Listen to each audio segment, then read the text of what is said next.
there, Caps fans, as well as all those of you who were born with poor taste in hockey teams and thus, through no fault of your own, happen to like one of the other 30 teams in the league.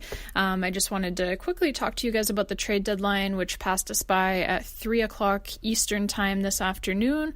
Now, this is just a spur-of-the-moment podcast. I don't know that I'd even call it a formal podcast, actually. It's more of just a conversation. As many of you know, I've started recording our podcast once weekly, but sometimes I'm going to do extra when I have extra time, or if people keep tuning in, whichever happens first. But anyways, the point is I am out and about right now and don't even have my usual microphone and everything with me, so the sound here might be just a little bit off for just this one. But we're going to have a little chat about the trade deadline anyways, because I have a lot to say and it's about to come out like word vomit. So, trade deadline day. To look first at what took place around the Metropolitan Division, let's start with Columbus, shall we? So they added 4 guys who might be of interest to you. The first, of course, being Matt Duchene, followed by Ryan Dzingel, Keith Kincaid early this morning, goaltender that they added from the New Jersey Devils, and Adam McQuaid as well, they got from the New York Rangers. So Duchene, Dzingel, those two have been talked about a lot already. But as far as the trades that they made today on deadline day, Keith Kincaid, not really sure what they're doing with this one. Just to give you an idea, some of his numbers this season, out of 51 goalies in the NHL this season who have played enough minutes to qualify, Kincaid ranks dead last. He's actually literally number 51 out of 51 goalies in save percentage and in goals saved above replacement value, which basically means that he costs his team on average more than 1 goal against for every 3 games that he plays, relative to the league average goaltending. So, great trade there for the Jackets. And then Adam McQuaid as well. I feel like they paid way too much for him, just given that he's injured 3/4 of the time. I get it. Adding defensemen is never a bad thing. But they paid quite a bit for Adam McQuaid. And again, he is often injured. So, not sure that I like that trade for them either. Basically the Blue Jackets, they have gone all in, and that's a term that gets thrown around a lot at the trade deadline. Sometimes it even gets thrown around too much by the talking heads on TV, but I think in this sense, the term all-in actually does apply. They've basically, the Jackets have put all of their eggs in this season's basket, and while I do get it from the perspective of Jarmo Kekalainen in that Panarin and Bobrovsky have kind of put him in between a rock and a hard place, in that his only other real options here were to either A, stick with the same really not very good team, and then lose Panarin and Bobrovsky on July 1st for nothing in return. Or B, they could have traded Panarin and Bobrovsky and essentially given up on even making the playoffs this season, and I'm sure that would have sat really well with a fan base that's never seen their team win even a single playoff series. Or C, he could do what he did, which is to go all in. I'm not sure that there was a quote-unquote right decision for him to make here. They all kind of suck. And then now with the decision he's ultimately made, he's totally and completely mortgaged their future to try and win this season. They now have virtually no picks in the first 2 rounds of the draft over the next 3 years here. And I have to agree with the TSN panel. To me, the Blue Jackets, they're not good enough to win the Stanley Cup. So TSN has said that even though the Metropolitan Division has obviously been inconsistent this season, and so the Blue Jackets, they probably feel as if it's wide open, but it's not really wide open, because Washington, Pittsburgh, as much as I hate to say it, these teams can and will turn it on once the playoffs start. They've proven it, and they simply have more talent than Columbus, and that enables them to turn it on to a higher level than that which Columbus can reach. So, to agree with the TSN panel again, Pierre-Luc Dubois and Matt Duchene, they are not going to beat an Evgeny Kuznetsov and a Nicklas Backstrom, or a Sidney Crosby and an Evgeny Malkin in a 7-game playoff series. And these are not my words, by the way. These are not the words of a Capitals fan, because I know that would be biased. But I'm just relaying to you what was said on TSN today by their panel. And that, of course, is to say nothing of if Columbus gets into the playoffs in a wild card spot and then they have to face the Tampa Bay Lightning in the first round. So I'm just not sure that mortgaging the next 3 years of your future in the hopes of winning, maybe if you're lucky, one playoff series is a smart move. But who am I? YOLO, I suppose. Pittsburgh. Let's talk about Pittsburgh. So they made 2 trades for 2 really just terrible defensemen, especially Erik Goodbranson. I can say with authority, as I live in Vancouver and I do watch a ton of Canucks games, and as such I've watched almost every game Goodbranson has played over the last couple of seasons. He is god-awful. I mean awful. Again, TSN said it and I totally agree. He is not built for the modern-day NHL. He doesn't fit with how the game is played today. He certainly does not fit with the up-tempo style of game that the Penguins like to play, and which won them 2 Stanley Cups over the last 3 years. He is one of the worst players in the entire NHL by just about every possession metric and other advanced stat that you can find. This is just a god-awful trade for the Pens. He's slow, he's injured often, which... that's exactly what Pittsburgh needs, right? Is more defensemen who will be out of the lineup with injuries more often than not. And no, he is not the answer to Tom Wilson either, just as Jamie Alexiak, God rest his face, was not the answer to Tom Wilson. I mean, in all honesty, you almost can't find a worse player to trade for than Erik Goodbranson. Seriously. To me... my personal opinion is that this just reeks of desperation from Penguins general manager Jim Rutherford. As we all know, they had both Chris Letang and Brian Dumoulin get injured in the Stadium Series game against the Flyers, which could actually end up being a bad thing for the Penguins' opposition, as the Letang and Dumoulin pairing was honestly one of the MVPs for the Caps in their series against Pittsburgh last year, but they are both out with injuries, so Jim Rutherford felt the need, obviously, to do something, and this is probably one of those times where doing nothing would have been a lot better than doing something. And thank God, by the way, that the Caps had already pulled the trigger on the trade for Nick Jensen before Letang and Dumoulin got injured, because there is no doubt in my mind that he would have been the guy who the Penguins would have gone after. But such is life, Schittsburg. Timing is everything. And of course... I haven't even got yet to the best and the funniest part of the Goodbranson trade, which is that the Penguins sent Tanner Pearson to the Canucks in exchange.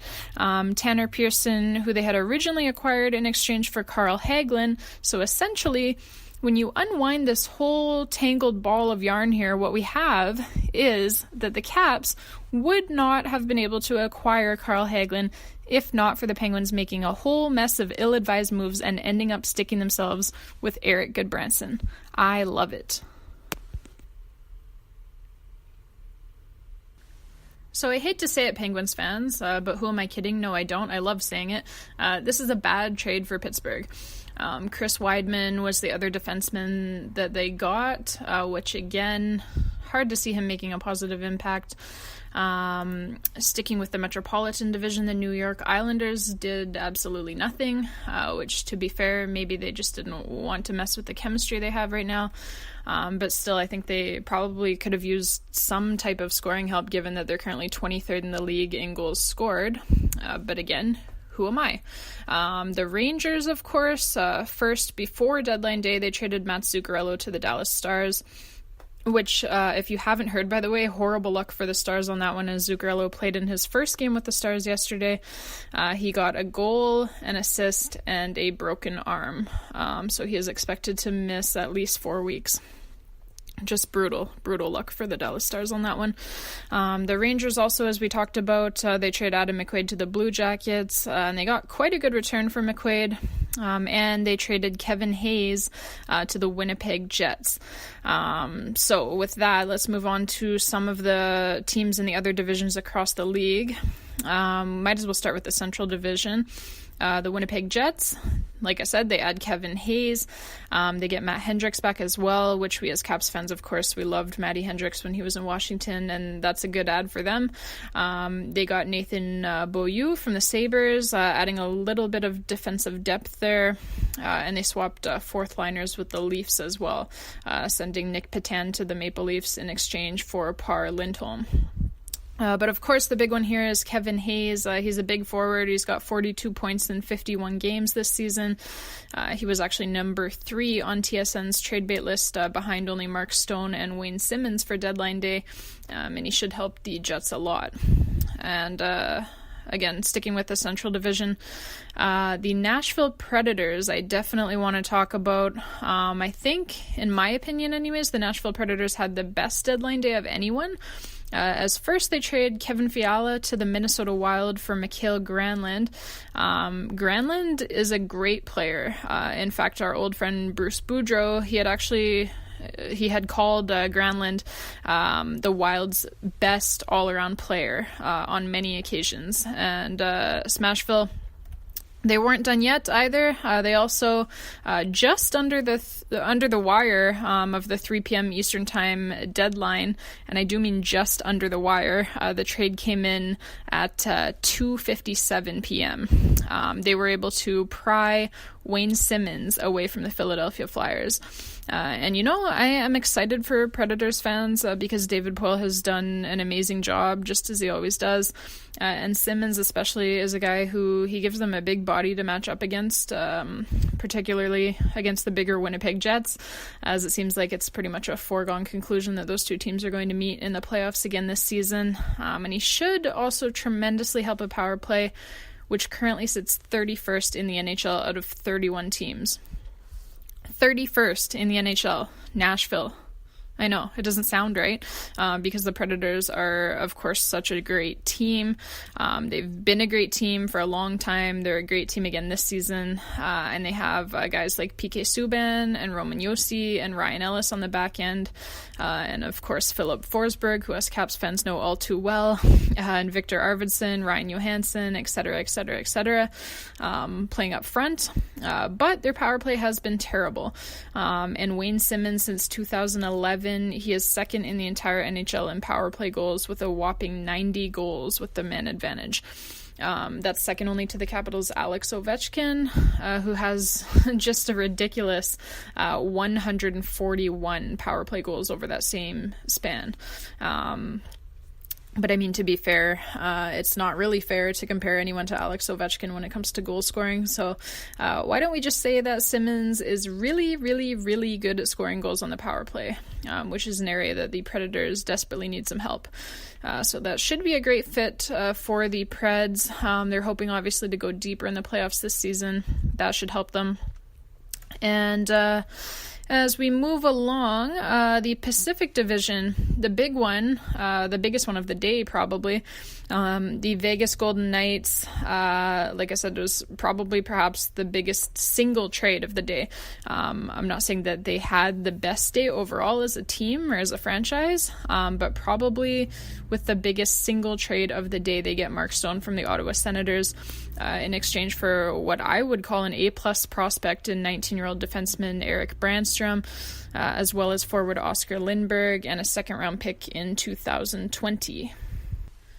Of course, the Vegas Golden Knights, they do still have Ryan Reeves on their team, so we know that they're not going to win the Stanley Cup. It's the curse of Ryan Reeves. If you ever watched the Mic'd Up from the Stanley Cup playoffs, Ryan Reeves, 3 more, boys, 3 more, we're hoisting.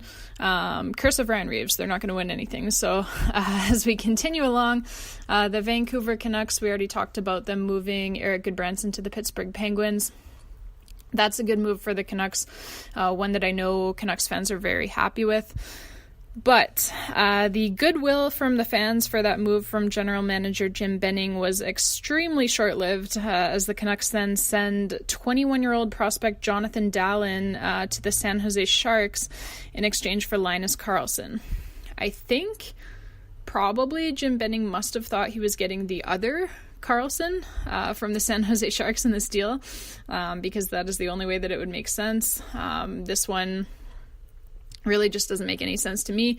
Dallin is a great prospect. He's also best buddies with Elias Pettersson, and was thought by everyone to be Pettersson's future line mate. So really, I don't have even the faintest fucking clue as to what Jim Benning is thinking here. But again, who am I?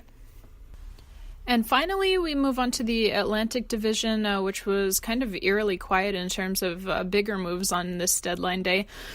There were a few smaller impact moves taking place, but the only one really worth talking about is Marcus Johansson being traded by the New Jersey Devils. He heads to the Boston Bruins. Now, Marcus Johansson, he's a very good player. Us Caps fans know him very well, and many of us really like him a lot. He could be a good ad for the right team. And I had actually mentioned in my podcast leading up to the trade deadline that he would be a very good ad for our Washington Capitals. But that being said, I just don't see him being a good fit with the Boston Bruins. He doesn't fit their style of play very well at all. As we all know, he's a very fast skater, and Boston plays a very slow brand of hockey. So, of course, injecting some speed into your lineup is never a bad thing, especially when your team severely lacks that element. But I just don't think he's going to fit well there because they do play a slower brand of hockey that's more focused on being physical with their play. And that's something that is definitely not one of Marcus Johansson's strengths. When you look at guys like Patrice Bergeron, great player, amazing player, but he is not all that quick on his feet, especially as he starts to age a little bit. Brad Marchand, a total asshole, but again, a very, very good player. And again, he's not the fastest douchebag to ever play the game of hockey. And when you go down the lineup even more, David Krejci, David Pasternak, who's injured right now, Jake DeBrusk, you go up and down their lineup, and it's a lot of very good players, but not very many who play with a heck of a lot of pace to their game, and specifically to their skating. So it will be interesting to see how Marcus Johansson fits in. Again, speed is never a bad thing to have, but sometimes it does cause a bit of a problem if you're a winger who's carrying the puck a lot, as Marcus Johansson likes to do, and you're just light years ahead of your line mates every time when you're entering the offensive zone. You have nobody to pass the puck to. So it will be interesting to watch that all play out. But he is a very good player, and they're definitely not weaker for having added him. I'm just not sure that it is a fit for that team. There's also, of course, the whole Brad Marchand flying chicken wing and the subsequent Marcus Johansson concussion that happened almost 13 months ago to this day. And of course, Marcus Johansson pretty much ripped Brad Marchand a new asshole in the media after that one, after it got inexplicably only a 5-game suspension from the league's favorite clown show, the Department of Player Safety. So I'm sure that there's still probably a little bit of bad blood there. Hockey players, generally speaking, they're usually pretty good at putting that stuff aside when they join a new team. So hopefully for Johansson and for the Bruins, that will be the case. That pretty much wraps up our recap of the trade deadline. Any questions, feel free to leave them in the comment section below. And as always, have a great day, hockey fans.